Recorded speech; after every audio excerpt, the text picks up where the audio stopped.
Hello दोस्तों, स्वागत है पॉलिटेक्निक स्टार्स पे। मैं हूँ आर.के. सिंह एंड हम लोग स्टार्ट कर चुके थे fundamental of electrical and electronics engineering. तो दोस्तों प्रीवियस क्लास में हम लोगों ने बात किए थे कि इस सब्जेक्ट में क्या क्या टॉपिक हमें पढ़ना है, सभी का नाम हम लोगों ने देखा था। देन नेक्स्ट में हम लोगों ने बात किए थे इलेक्ट्रिकल एंड इलेक्ट्रॉनिक्स इंजीनियरिंग के बारे में। ठीक है, ये दोनों ब्रांच क्या होता है, क्या हम लोग यहाँ पे पढ़ते हैं। देन इन दोनों ब्रांच के बीच में हम लोग डिफरेंस भी देखे थे। ठीक है, एंड उसके बाद डिस्कस किया था कि कैसे जो है इलेक्ट्रिकल एनर्जी फ्लो होता है। तो हम लोगों ने देखा था कि इलेक्ट्रिकल एनर्जी फ्लो होता है आपका फ्री इलेक्ट्रॉन्स के मूवमेंट की वजह से। ये जो फ्री इलेक्ट्रॉन्स होते हैं वो आपका एनर्जी को एक जगह से दूसरी जगह पे ट्रांसमिट करके ले जाता है। ठीक है, एंड सबके आखिर में बात किया था फ्री इलेक्ट्रॉन्स के बारे में, फ्री इलेक्ट्रॉन्स क्या होता है। तो आज हम लोग उसके नेक्स्ट टॉपिक से स्टार्ट करेंगे। बहुत सारे टॉपिक आज हम लोग सीखने वाले हैं, एक एक करके सीखते हैं। ठीक है, तो पहला टॉपिक है आपका charge. What is the charge? तो चार्ज को हम लोग सिंपल लैंग्वेज में कह सकते हैं the amount of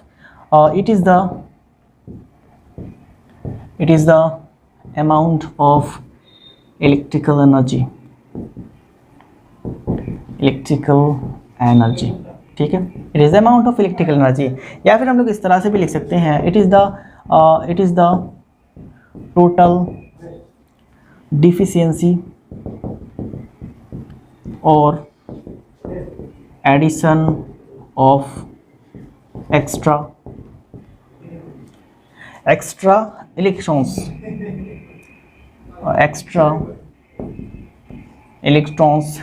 in an atom। ठीक है, is called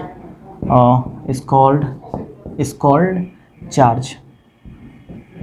ठीक है, तो हम लोग चार्ज बोले तो ये भी कह सकते हैं कि चार्ज बोले तो आपका total amount of electrical energy का जो टोटल अमाउंट है उसी को हम लोग चार्ज कह सकते हैं। या फिर किसी एक एटम पे जितना इलेक्ट्रॉन का डेफिशिएंसी हुआ है, मतलब जितना इलेक्ट्रॉन कम है नेचुरल से, ठीक है, एंड जितना हम लोगों ने ऐड किया है, जितना एक्स्ट्रा है, उसी को हम लोग चार्ज कह सकते हैं। मतलब देखो दोस्तों, हम लोगों ने एटॉमिक स्ट्रक्चर तो पढ़ा है। एटॉमिक स्ट्रक्चर में क्या होता है, सेंटर पे आपका न्यूक्लियस होता है।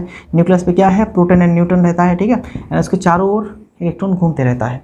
ओके, ये हम लोगों ने एटॉमिक स्ट्रक्चर में पढ़ा है। तो इन स्टेबल कंडीशन या फिर ग्राउंड स्टेट में, ठीक है, in stable condition an atom has equal electrons and protons।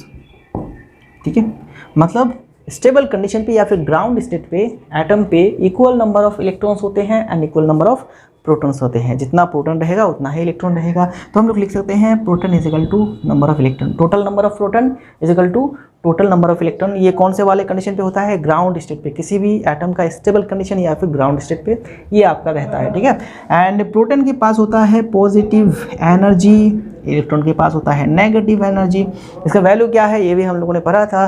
तो ये होता है 1.602 इंटू 10⁻⁻19 कूलम्ब। ठीक है, इसके पास भी उतना ही रहता है। ठीक है, एक प्रोटॉन के पास इतना ही एनर्जी रहता है आपका 1.602 इंटू 10⁻⁻19 कूलम्ब। ठीक है, एंड इसका है पॉजिटिव, इसका है नेगेटिव।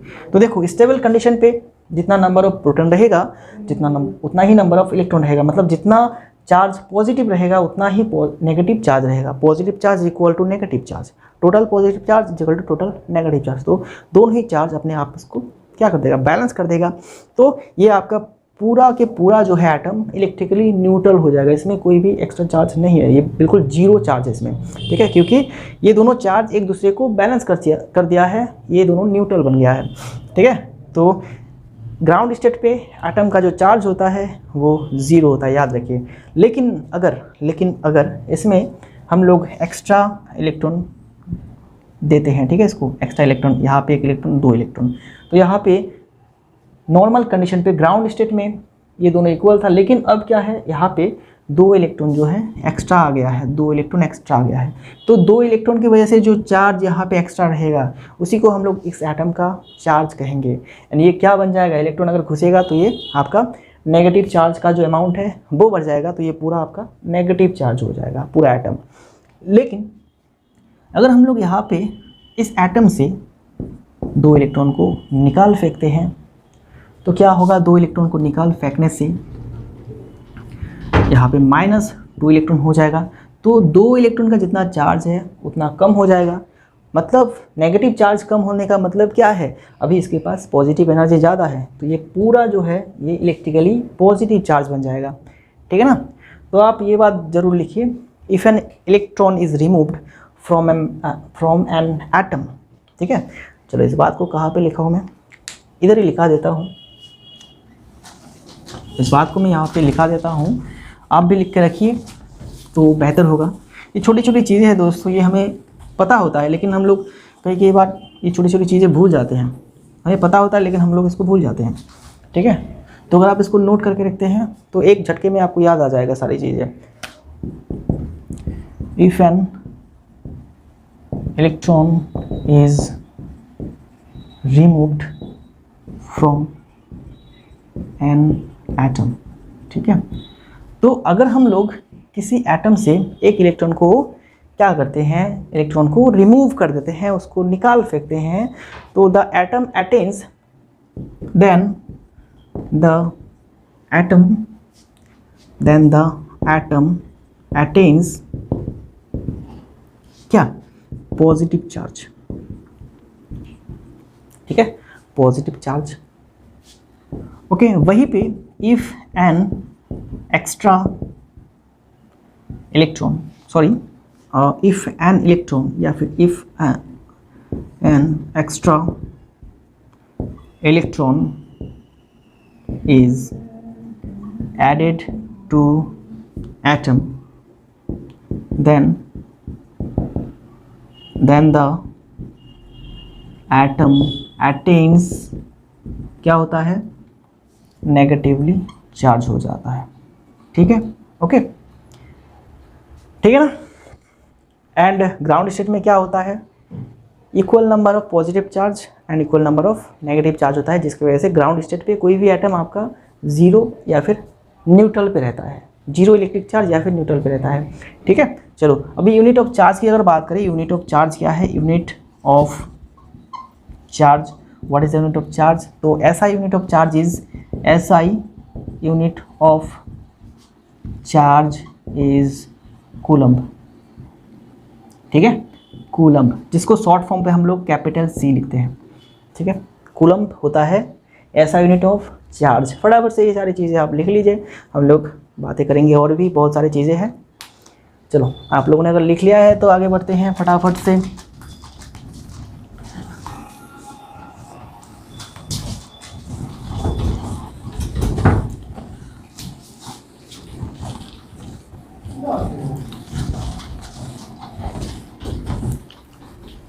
ओके, तो अभी हम लोगों ने देखा कि जो चार्ज का जो ऐसा यूनिट होता है वो है कूलम्ब। तो 1 कूलम्ब को अब हम लोग डिफाइन करेंगे।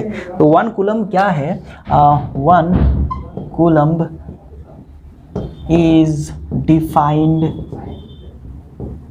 As the charge of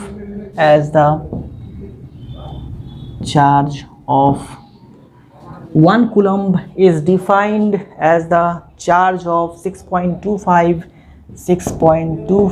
into 10 to the power 18 electrons,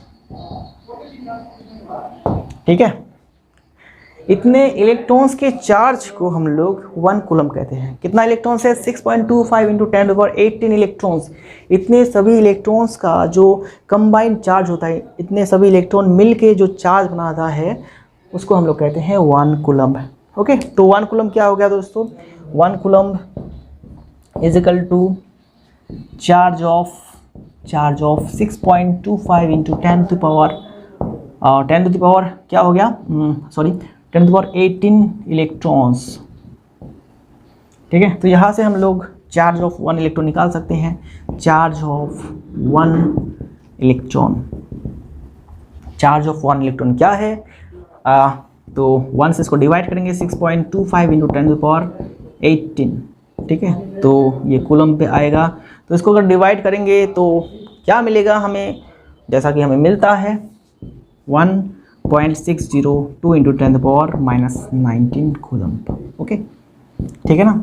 तो ये होता है, एंड जैसे कि हम लोग इलेक्ट्रॉन का चार्ज जानते हैं माइनस होगा, ठीक है।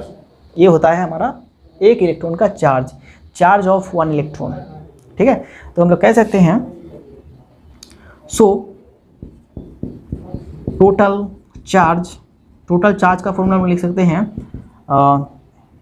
Total charge Q is equal to, charge को हम लोग Q से डिफाइन करते हैं, charge is equal to Q define करते हैं, तो चार्ज इजिकल टू क्या होगा, नंबर ऑफ इलेक्ट्रॉन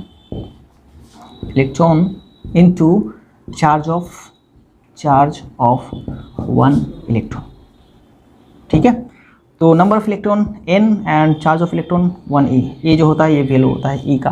ठीक है, एक इलेक्ट्रॉन का चार्ज को हम लोग e से लिखते हैं, e इजिकल टू -1.602 × 10⁻⁹ कूलम। ठीक है, तो ये हमारा q का फॉर्मूला हो गया, q इजिकल टू ne। ठीक है, तो ये एक फॉर्मूला हो गया चार्ज का फॉर्मूला। चलो, ये तो एक हो गया आपका, n क्या है, number of electrons, and e is the charge of one electron. ठीक है, तो चार्ज को हम लोग और एक तरीके से डिफाइन कर सकते हैं। कैसे डिफाइन करेंगे, अभी हम लोग करंट एंड टाइम के रिस्पेक्ट में इसको डिफाइन करेंगे। करंट को अभी तक हम लोगों ने पढ़ा नहीं है, लेकिन हम लोग सीख लेते हैं अभी। ठीक है, करंट को क्योंकि हम लोग बाद में तो पढ़ने वाले हैं ना, तो यहाँ पे हम लोग चार्ज को करंट एंड टाइम के रिस्पेक्ट में हम लोग क्या करेंगे, डिफाइन करेंगे। तो 1 कूलम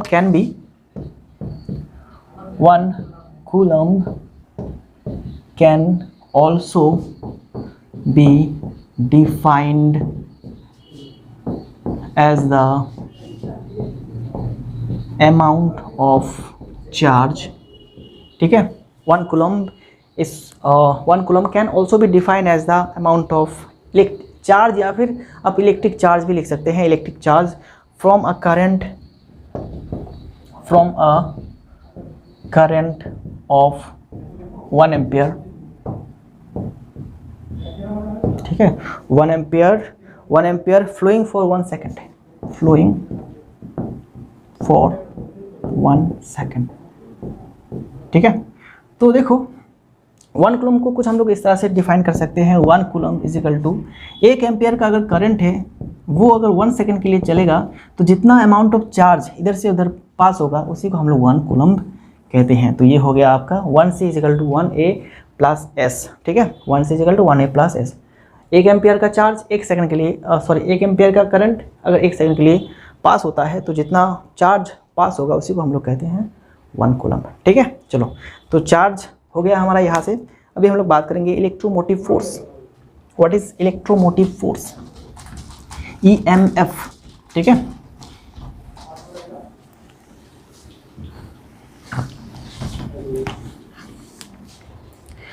तो बात करेंगे इलेक्ट्रोमोटिव फोर्स के बारे में। इलेक्ट्रोमोटिव फोर्स जिसको हम लोग EMF के नाम से भी जानते हैं। EMF, what is EMF? तो ये एक तरह का एफोर्ट होता है या फिर एक तरह का फोर्स होता है, इलेक्ट्रोमोटिव फोर्स, जो फोर्स फ्री इलेक्ट्रॉन को मूव कराने के लिए हमें चाहिए। ठीक है, फ्री इलेक्ट्रॉन को एक जगह से अगर दूसरी जगह पे हम लोग ट्रांसफ़र करना चाहते हैं, फ्री इलेक्ट्रॉन, मान लीजिए ये फ्री इलेक्ट्रॉन है हमारा, फ्री इलेक्ट्रॉन। ठीक है, तो फ्री इलेक्ट्रॉन क्योंकि मूव करता है, फ्री इलेक्ट्रॉन को यहाँ से यहाँ तक मूव कराने के लिए जितना फोर्स हमें चाहिए, ओके, उसी को हम लोग क्या कहते हैं, इलेक्ट्रोमोटिव फोर्स। मतलब फ्री इलेक्ट्रॉन्स को मूव कराने के लिए जो एफोर्ट या फिर जो फोर्स हमें चाहिए, that is known as electromotive force. तो इसका डेफिनेशन फटाफट से लिखिए, an electrical effort required to drift, an electrical effort required to drift an electron, an electrical effort required to drift the drift and या फिर the free electron, the free electron लिखिए बेहतर रहेगा, the free electron, free electron in one particular direction in conductor,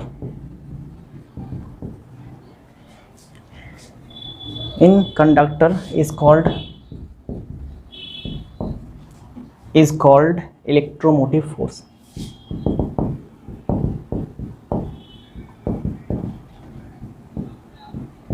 ठीक है, EMF। तो एक conductor है, ये आपका एक कंडक्टर है मान लीजिए, ठीक है, ये मेटल का कंडक्टर है। तो यहाँ पे बहुत सारे एटम होगा, मेटल के बहुत सारे एटम होगा एंड सभी एटम पे आपका फ्री इलेक्ट्रॉन रहेगा। तो फ्री इलेक्ट्रॉन मान लेते हैं यहाँ पे है, इसको हम लोग यहाँ से इधर ले जाना चाहते हैं, इस कंडक्टर के थ्रू क्या करना चाहते हैं, इस फ्री इलेक्ट्रॉन को इधर हम लोग मूव कराना चाहते हैं। तो फिर हमें यहाँ पे क्या देना होगा, एक एक्सटर्नल एफोर्ट देना होगा, external effort, electrical effort, not the physical effort. ठीक है, ऐसे धक्का नहीं, ओके। यहाँ पे हमें इलेक्ट्रिकल एक एफोर्ट देना है, एक इलेक्ट्रिकल फोर्स देना है, जिसकी वजह से जो ये इलेक्ट्रॉन है, फ्री इलेक्ट्रॉन, ये आपका मूव करे। तो इसी एफोर्ट को हम लोग क्या कहते हैं, EMF, electromotive force. And electromotive force का एक एग्जांपल जैसे कि आपका एक बैटरी होता है, बैटरी भी आपका क्या देता है, इलेक्ट्रोमोटिव फोर्स देता है। ठीक है, तो देखो अब यहाँ पे एक मैं सर्किट ड्रॉ करता हूँ। ठीक है, ये आपका LED बल्ब है। ठीक है, LED बल्ब है, तो कुछ ऐसा रहता है, प्लेट इसका ऐसे रहता है एंड इधर ऐसा रहता है। ठीक है, this is the positive and this is the negative. LED आप लोगों ने देखा होगा, LED बहुत ही कॉमन है এখন एंड इस ज़माने में LED का बहुत ही ज़्यादा यूज़ होता है। तो माइनस, इधर माइनस का, इधर प्लस गया, यहाँ पे हम लोग एक डालेंगे एक स्विच। ठीक है, ये हो गया स्विच हमारा, ओके। ठीक है, तो प्लस को हमें इसके साथ, बैटरी के प्लस के साथ जोड़ना है, माइनस को माइनस के साथ जोड़ना है। तो देखो ये जो हम लोगों ने यहाँ पे तार यूज़ किए हैं कनेक्ट करने के लिए, this are the conductors and यहाँ पे बहुत सारे फ्री इलेक्ट्रॉन्स हैं। लेकिन अगर हम लोग यहाँ पे कोई बैटरी नहीं लगाएंगे तो इसके बीच में जो भी फ्री इलेक्ट्रॉन्स है वो मूव नहीं करेगा, करंट भी नहीं चलेगा, चार्ज भी मूव नहीं होगा। ठीक है, अगर फ्री इलेक्ट्रॉन्स मूव होता है तभी तो चार्ज मूव होगा, ओके, तभी तो करंट चलेगा। अगर करंट नहीं चलेगा तो ये जलेगा कैसे, ये बल्ब जलेगा भी नहीं। ठीक है, तो हम लोगों ने क्या लगाई, अभी हम लोगों ने लगाई है ऐसे बैटरी, दैट इज़ पॉजिटिव, ये होगा नेगेटिव, ओके, ये होगा नेगेटिव। तो अभी इसके वजह से जो है electron, free electrons in that conductor, इस कंडक्टर में जितने भी फ्री इलेक्ट्रॉन्स है वो मूव करने लगेगा, तो एनर्जी भी मूव करेगा। जब ये एनर्जी हम लोग स्विच को जब ऑन कर देंगे, ऐसे स्विच को जब ऑन कर देंगे तो ये पूरा कंडक्टर के थ्रू ये एनर्जी जो है ये पास करने लगेगा। ठीक है, एनर्जी जो है ये पास करने लगेगा एंड ये बल्ब आपका जलने लगेगा। ठीक है, जब हम लोग ऐसे कनेक्ट करेंगे तो ये जलेगा। तो ये होता है आपका बैटरी जो कि एक एफोर्ट देता है इस सर्किट को, या ये क्या दिया, एक इलेक्ट्रिकल एफोर्ट दिया, जिसकी वजह से इस कंडक्टर के जितने भी फ्री इलेक्ट्रॉन्स थे वो मूव करने लगा एंड एनर्जी का फ्लो होने लगा। ठीक है, एंड जिसकी वजह से ये बल्ब आपका जलने लगा। जब हम लोगों ने बैटरी को कनेक्ट नहीं किए थे, मतलब ऐसे ही रखे थे, तो क्या हुआ था, आपका जो फ्री इलेक्ट्रॉन्स है वो मूव नहीं कर रहा था एंड बल्ब भी आपका नहीं जला था। ठीक है ना, तो ये होता है आपका electromotive force. Without electromotive force no circuit is completed. ठीक है, इलेक्ट्रोमोटिव फोर्स के बिना कोई भी सर्किट में आपका एनर्जी का फ्लो नहीं हो सकता। ओके, बात समझ में आया।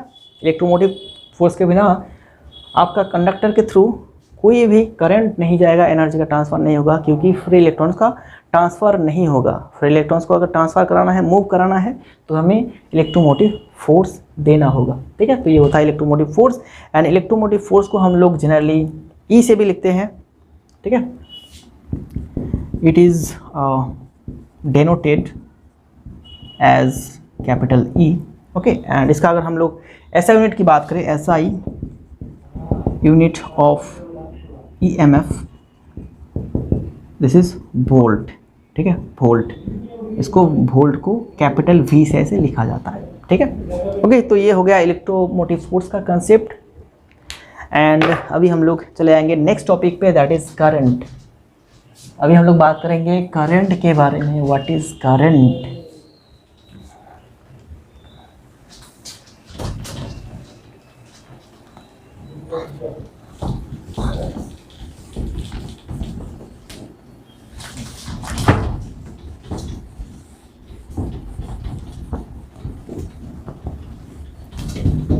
ठीक है, हेडिंग लगाएंगे करंट।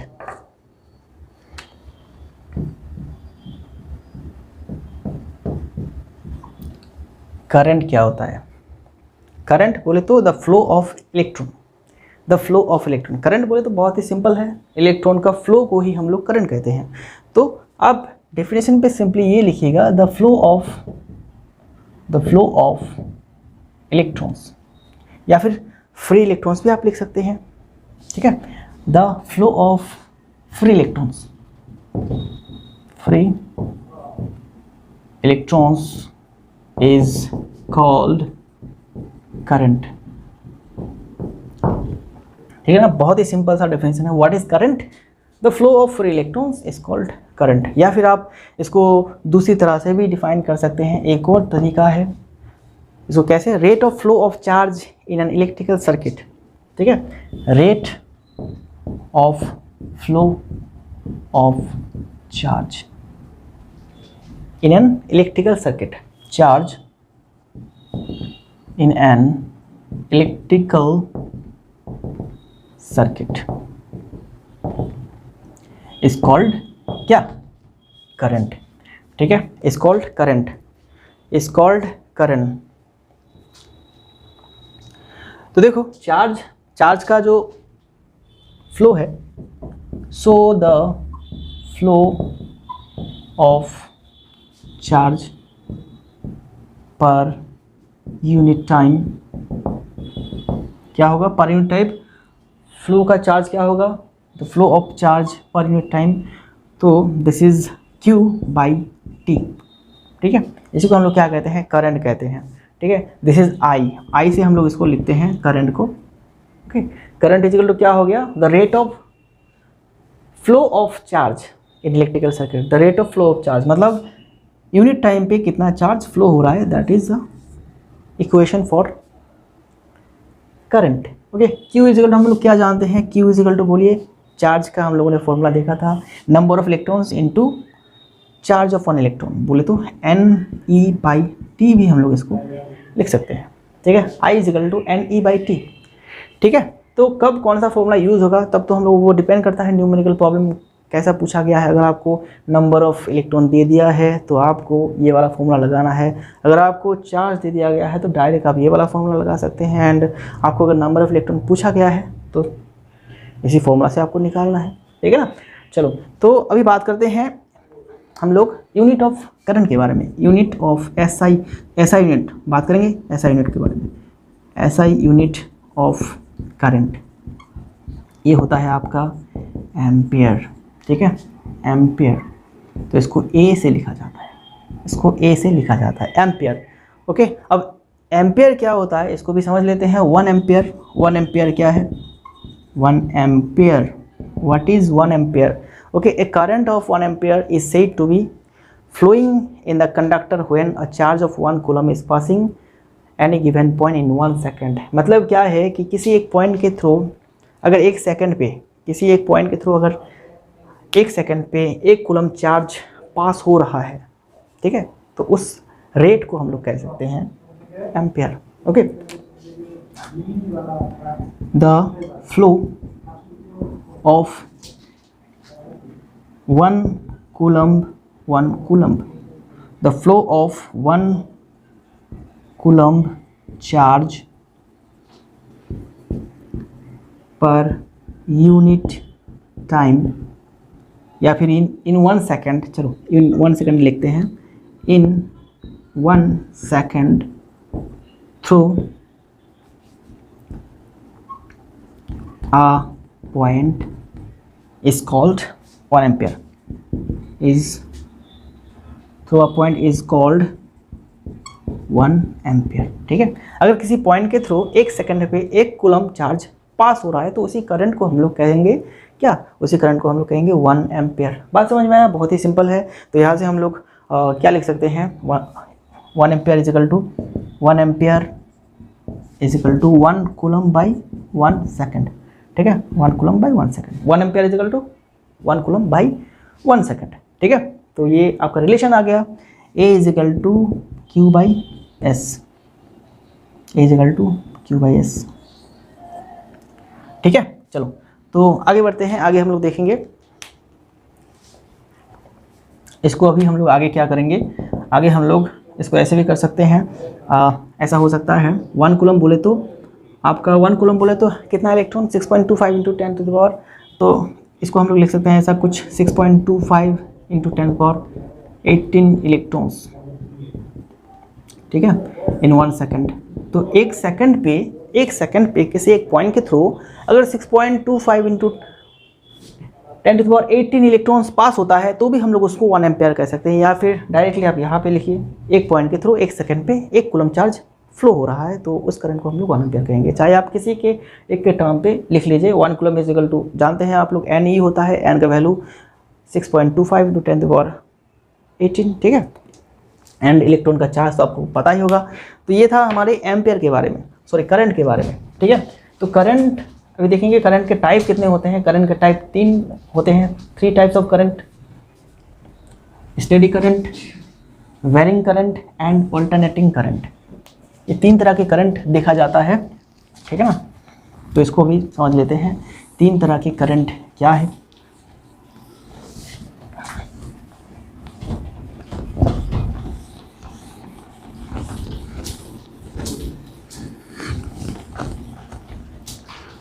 तो यहाँ पे हेडिंग डालेंगे types of current, types of current.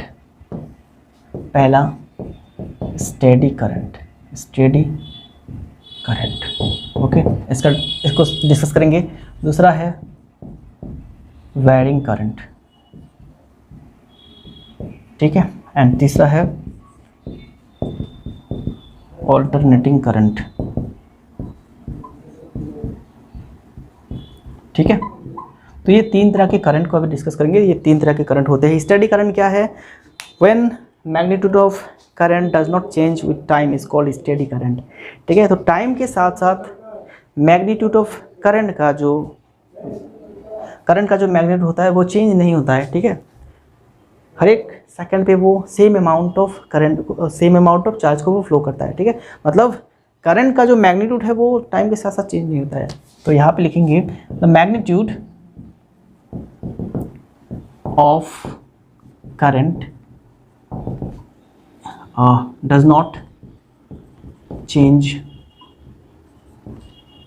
With time, ठीक है। टाइम के साथ साथ करंट का जो मैग्नीट्यूड है वो चेंज नहीं होता है। मतलब ऐसा नहीं है कि पहले सेकंड पे वो क्या गया है, 2 कूलम चार्ज गया है, ठीक है, एंड दूसरे सेकंड पे वो क्या गया है, 4 कूलम चार्ज गया है, तीसरे सेकंड पे फिर क्या हुआ है, 3 कूलम चार्ज हो गया है। मतलब ये वेरिएबल हो गया, ठीक है। ये टाइम के साथ साथ बदल रहा है। पहले सेकंड में तो इतना गया, दूसरे सेकंड में इतना गया, तीसरे सेकंड पे इतना गया, ओके। ऐसा नहीं, स्टेडी करंट पे क्या होता है, पहले सेकंड पे अगर 1 कूलम जाता है तो दूसरे सेकंड पे भी वो 1 कूलम ही जाएगा, ठीक है। तीसरे सेकंड पे भी वो क्या जाएगा, 1 कूलम ही जाएगा। चौथे सेकंड, आप कोई भी एक पॉइंट ऑफ टाइम ले लीजिए, उसमें वो सेम चार्ज को फ्लो कराएगा, okay. Magnitude of current does not change with time, this is called steady current. अभी वेरिंग करंट क्या है, टाइम के साथ साथ क्या होगा, आपका चेंज होगा current. The magnitude of current changes with time, ठीक है, टाइम के साथ साथ चेंज होता है। एंड ऑल्टरनेटिंग करंट क्या है, ऑल्टरनेटिंग करंट है या आपका the one whose magnitude changes continuously with time and direction changes periodically is called alternating current, ठीक है। तो ऑल्टरनेटिंग करंट में क्या होता है, टाइम के साथ साथ जो इसका करंट का मैग्नीट्यूड होता है वो कंटिन्यूअसली चेंज होता है एंड डायरेक्शन जो है वो भी आपका पीरियडिकली नेचर में चेंज होता है, okay. The magnitude of current changes continuously, ठीक है, दिख रहा है आपको कंटिन्यूअसली, अच्छा, continuously with time and the direction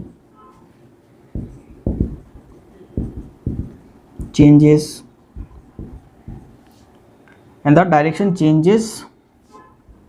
periodically with time, ठीक है। टाइम के साथ साथ ये periodically नेचर में चेंज होता है। मतलब ऐसा गया, पहले सेकंड में ऐसा गया, दूसरे सेकंड पे ऐसा हो गया, तीसरे सेकंड पे ऐसा हो गया, चौथे सेकंड पे ऐसा, मतलब ये periodically नेचर पे चलता है, ठीक है, ओके।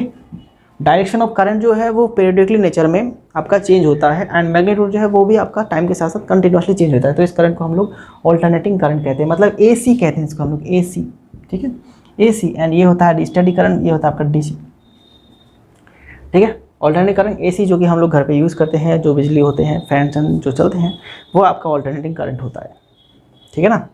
तो इसके लिए यहाँ पे जो हम लोग तार कनेक्ट करते हैं, प्लग में अगर हम लोग ऐसे आपका सॉकेट में ऐसे प्लग घुसाते हैं ना, तो प्लग को हम लोग किसी भी एंगल पे किसी भी डायरेक्शन पे घुसा सकते हैं, ओके। जैसे कि आपका अगर हम लोग ऐसे घुसाएंगे तो भी बल्ब जो है जलेगा, अगर हम लोग उसको पलट कर भी घुसाते हैं तो भी आपका बल्ब जलेगा, ओके। यहाँ पे डायरेक्शन का कोई बात नहीं है, ठीक है ना, क्योंकि डायरेक्शन जो है वो कंटिन्यूसली पीरियडिकली आपका चेंज होता रहता है, ठीक है। तो ये 3 तरह के करंट है जो कि आगे जाके हम लोग इसको पढ़ने वाले हैं। DC सर्किट, ठीक है, DC सर्किट में हम लोग DC करंट के बारे में पढ़ेंगे, ठीक है। एंड AC सर्किट में हम लोग AC करंट के बारे में पढ़ेंगे। इसको हम लोग और भी डिटेल से पढ़ेंगे। फिलहाल अभी हम लोग इसका सिर्फ ओवरव्यू ले रहे हैं, क्योंकि चैप्टर ही है ओवरव्यू। चलो,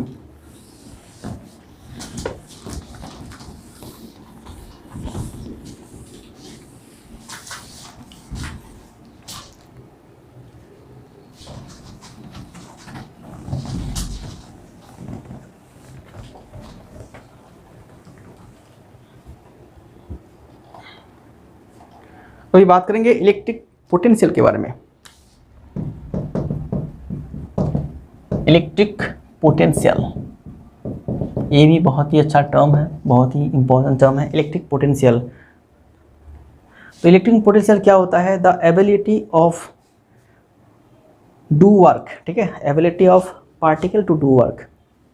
तो अगर किसी पार्टिकल को हम लोग चार्ज करेंगे, किसी पार्टिकल को अगर हम लोग चार्ज करेंगे, इलेक्ट्रिक देंगे, तो उसमें एनर्जी आएगा, एंड उसी के एनर्जी के साथ वो क्या कर सकता है? वर्क कर सकता है। तो उसी एबिलिटी को हम लोग कहते हैं क्या? Electric potential. किसी एक पार्टिकल को अगर हम लोग थोड़ा सा चार्ज करते हैं, थोड़ा सा चार्ज करते हैं, तो वो थोड़ा सा ही वर्क कर पाएगा। अगर ज़्यादा चार्ज करेंगे तो ज़्यादा वर्क कर पाएगा। जैसे कि मोबाइल का बैटरी होता है, अगर आप 50% चार्ज करेंगे तो मान लीजिए आपका 8 घंटा चलेगा, ठीक है। वहीं पे अगर 100% चार्ज करेंगे तो क्या होगा? वो आपका डबल चलेगा, 16 आवर चलेगा, ठीक है। ये तो नॉर्मल बात है ना। तो बैटरी को अगर आप एक पार्टिकल के हिसाब से मान लेते हैं, तो इसको हम लोग ऐसे चार्ज करेंगे, ये चार्ज होगा तो ये बन जाएगा क्या? आपका charge particle.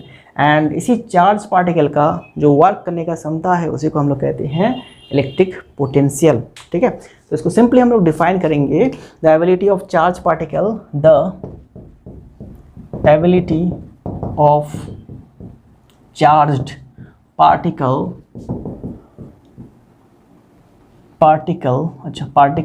To do work, ठीक है, इज कॉल्ड क्या? Electric potential.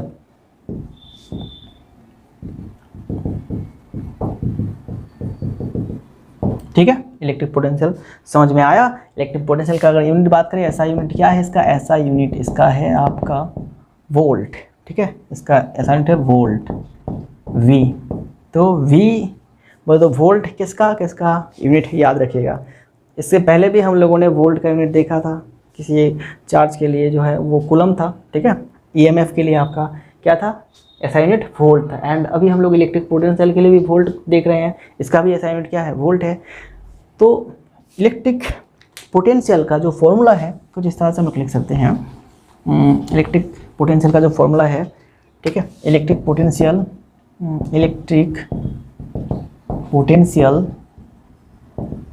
Is equal to work done by charge, work done by charge, ये मतलब W/Q, ये होता है इलेक्ट्रिक पोटेंशियल का फॉर्मूला, ठीक है। चलो अभी एक लास्ट टॉपिक आज का है पोटेंशियल डिफरेंस। पोटेंशियल डिफरेंस ये क्या है? ये potential difference, the difference between the electric potential of any two given point in a circuit is known as potential difference. तो हम लोग एक सर्किट में 2 पॉइंट की बात कर रहे हैं, ठीक है। एक पॉइंट पे हम लोग 2 पॉइंट की बात करें, इसका एक इलेक्ट्रिक पोटेंशियल है, इसका भी एक इलेक्ट्रिक पोटेंशियल है, ठीक है ना। इसका एक इलेक्ट्रिक पोटेंशियल, इसका एक इलेक्ट्रिक पोटेंशियल। तो इन 2 पॉइंट के बीच में जो पोटेंशियल का जो डिफरेंस है इलेक्ट्रिक पोटेंशियल का, उसी को हम लोग कहते हैं क्या? इलेक्ट्रिक पोटेंशियल डिफरेंस, ठीक है। तो इसको हम लोग कुछ इस तरह से लिखेंगे, the difference between electric potential, the difference between the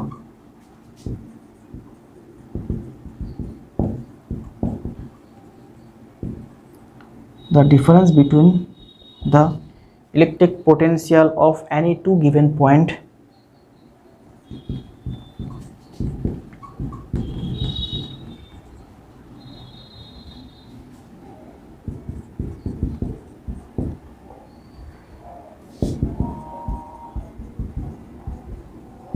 in a circuit is known as potential difference.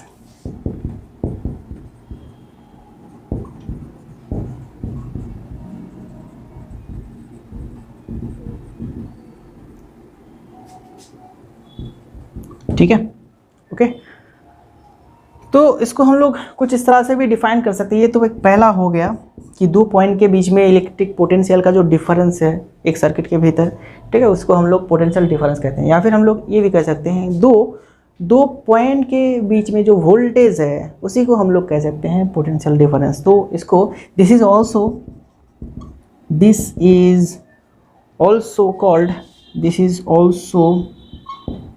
Called the voltage between क्या, टू पॉइंट्स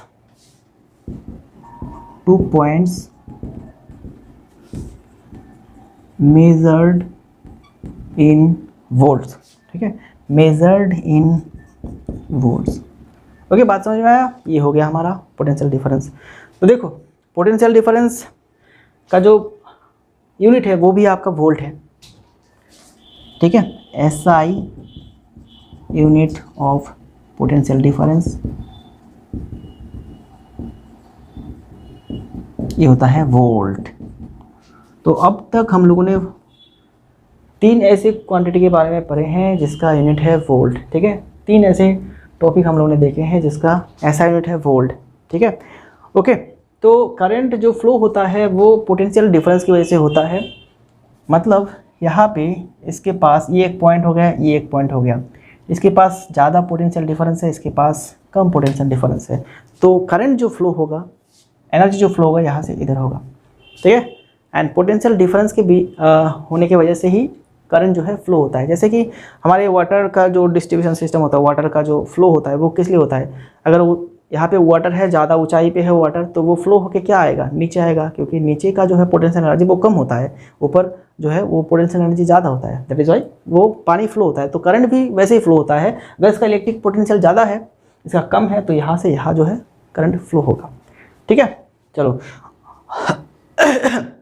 एंड ऑलवेज जो है higher potential to lower potential current आपका flow होता है। उस बात को आप लिख सकते हैं यहाँ पे, current is always flow from higher potential to lower potential, ठीक है। Current always flow from higher potential to lower potential point. उस बात को आप लिख के रख सकते हैं, ठीक है। अगर दो पॉइंट के बीच में पोटेंशियल डिफरेंस नहीं होगा, ठीक है, मतलब इसका पोटेंशियल जितना है, इसका पोटेंशियल जितना है, वो अगर दोनों इक्वल रहेगा तो कोई भी करंट फ्लो नहीं होगा। अगर डिफरेंस है तो ही करंट फ्लो होगा, ठीक है दोस्तों। चलो, तो आज के लिए हम लोग यहाँ तक रहने देते हैं क्योंकि टाइम बहुत हो गया है एंड रात भी बहुत हो गया। ये शूटिंग मैं रात में कर रहा हूँ, ठीक है, रात मतलब 2 बज गया है। तो चलो, एनर्जी भी नहीं है मेरे पास उतना। मिलते हैं नेक्स्ट क्लास में। नेक्स्ट क्लास में हम लोग और भी कुछ चीज़ों के बारे में बात करेंगे, और भी कुछ टॉपिक्स के बारे में बात करेंगे। मतलब ओवरव्यू का जो चैप्टर है, पहला वाला जो चैप्टर, यहाँ पे हमें बहुत सारे कंसेप्ट लेने हैं, बहुत सारे टर्म्स के बारे में सीखने हैं। एक एक टर्म्स इंपॉर्टेंट है क्योंकि आगे जाके सभी टर्म्स जो है, ये टर्म्स जितने भी हम लोग सीख रहे हैं ना, सभी टर्म्स यूज़ होने वाले हैं। अगर यहाँ पे हम लोग स्किप कर देते हैं तो बाद में जाके बहुत ज़्यादा दिक्कत होने वाला है, ठीक है। तो सभी टर्म्स को सीखते हुए जाएंगे, चाहे 2 क्लास की जगह पे 4 क्लास लगे, लेकिन हम लोग सारे कंसेप्ट को सीखेंगे, ठीक है। चलो, अपना ख्याल रखना एंड अपना जो स्टडी है बराबर करते रहना। मिलेंगे नेक्स्ट क्लास में।